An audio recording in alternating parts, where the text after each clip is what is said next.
Well, where do I start? Do I start by saying I'm ashamed of being British? Or do I start by saying I think the world might be coming to an end because I found a left-wing and a right-wing pundit both writing articles on the same subject and both reaching the same conclusions? The world has turned very strange. Okay, I'm Graniopteryx.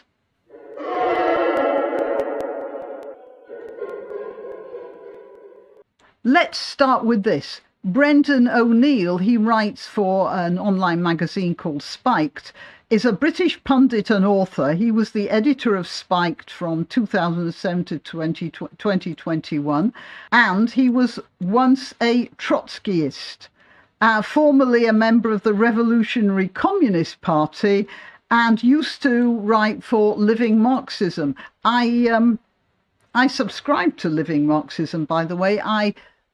Even though I was never a Marxist, I certainly appreciated the intellectual content of the magazine, which it was pretty good in its time.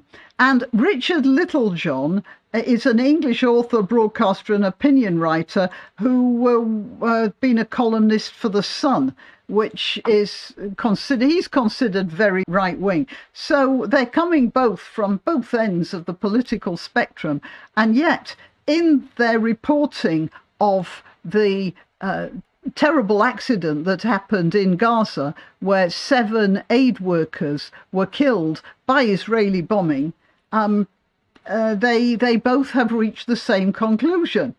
Richard Littlejohn says, when US troops kill aid workers, it's friendly fire. When Israel does it, it's a war crime. He says the double standards are nauseating. The double standards are unhinged. I've seen tweets and, what do you call them, X's?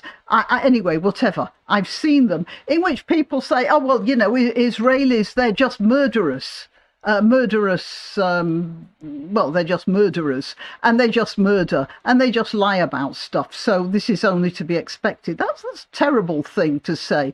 And the Israelis are not murderers, and they don't kill people just for the fun of it, which is a lot of, as I say, the more unhinged elements on Twitter seem to think. In my opinion, when you get people accusing Israelis of doing things, it generally seems to be things that they do themselves or that they want to do themselves. Anyway, David Cameron has exploded about, now I wonder if Littlejohn's talking about an incident here of friendly fire. This was a friend of Littlejohn's in Iraq, and he was killed by Americans. Nobody suggested, therefore, that America wind itself up. Lord Cameron is condemning Israel over its actions in Gaza and demanding a full, transparent explanation when the Israeli president has already apologized and said there would be an inquiry into it. So I do not know what David Cameron thinks he's doing, except the Conservative Party falling apart. Maybe he's trying to position it in such a way as to steal the left's thunder, because the left will definitely have a go at Israel for this. So by the left, I mean the Labour Party, of course. So he might think that this is a political ploy that will save the Conservatives. No, it won't. It just makes me ashamed to be British. It certainly doesn't make me think of changing my mind about the Conservative Party. And here's Brendan O'Neill, the truth about Israel's friendly fire. David Cameron has got some front, he says. He's haranguing Israel over its unintentional killing of 7 aid workers, and he oversaw a war in which such friendly fire horrors were commonplace.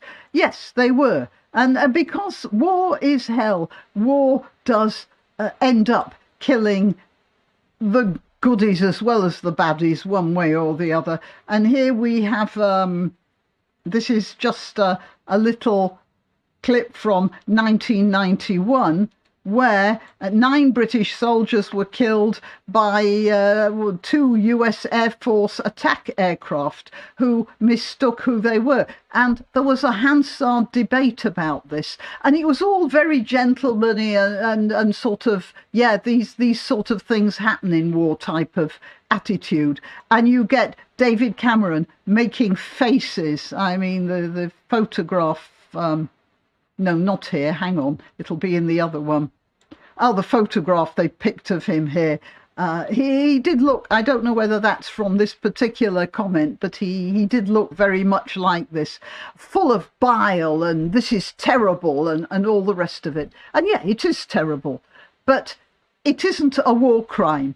It is an awful incident that happened in the war. And the fact that we've got people like Cameron expounding of this is just...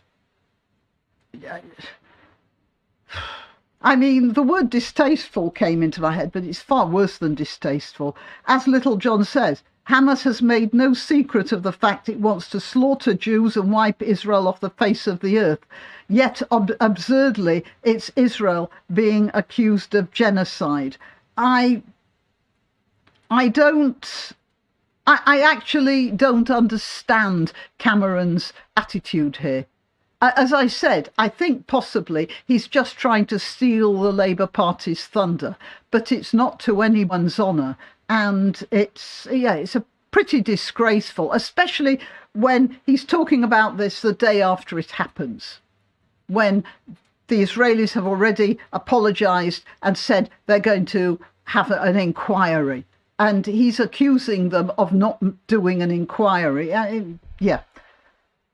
I am actually shocked. I have to say, I am actually shocked.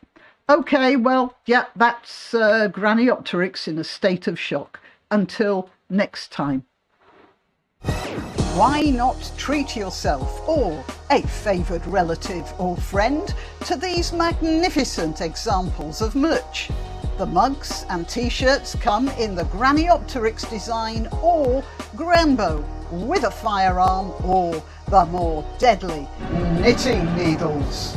Go to www.graniopteryx.com and whatever platform you're watching this on, please click like, subscribe and share.